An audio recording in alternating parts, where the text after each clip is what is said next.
Сәлеметсіздер ме балалар? Жаратылыстану сабағына қош келдіңіздер. Сабақтың тақырыбы глобусты қалай қолданады. Сендер бұл сабақтан глобус жердің кішірейтілген модель екен, глобусты қалай пайдалану керек екен үйренетін боласыңдар. Өткен сабағымызды еске түсірейік. Ертеде адамдар жерді тегіз, жайпақ деп ойлаған. Олар саяхат жасағанда жердің дөңес және шар тәрізді екенін байқаған. Мына суретке назар салайық. Бұл жердің ғарыштан түсірілген фотосуреті. Біздің ғаламшарымыз жер. Жер күннен санағанда үшінші ғаламшар екен. Адамзаттың тіршілік ететін бесігі. Жер өте үлкен. Ендеше балалар, біз оны қалай кішірейте алады екенбіз? Табиғат нысанының кішірейтілген үлгісін модель деп атаймыз. Балалар, сендер көріп отырған бұл глобус.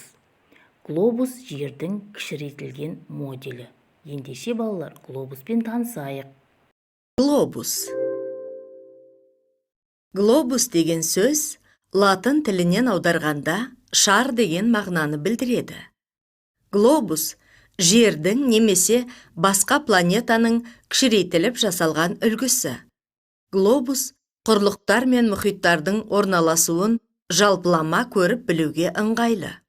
Алғашқы глобусты біздің эрамызға дейін шамамен 150 жылы Кратет Мальский жасаған. Глобустың білігі шығып тұрған жоғарғы нүктесі солтүстік полюс, ал төменгі нүктесі оңтүстік полюс деп аталады. Глобустың градус торы ненің қай жерде орналасқанын көрсетуге арналған. Теңізшілер, ұшқыштар, басқа да мамандық иелері өз бағыттарын осы тор арқылы анықтайды.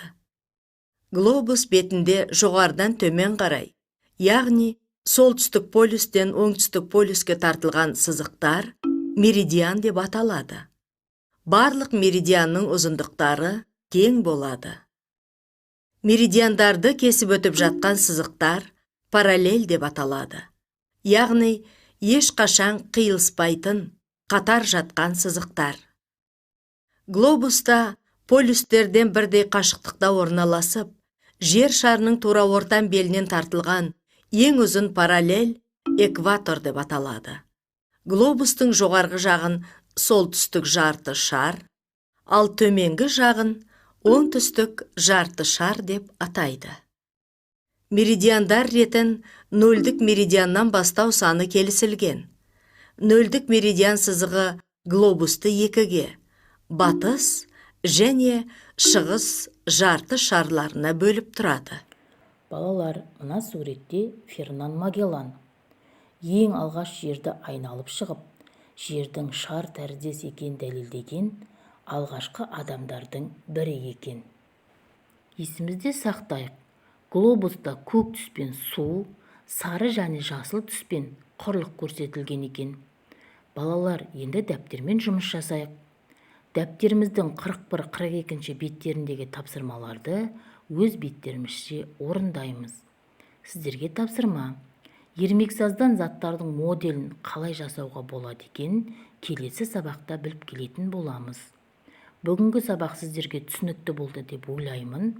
Назарларыңызға рахмет.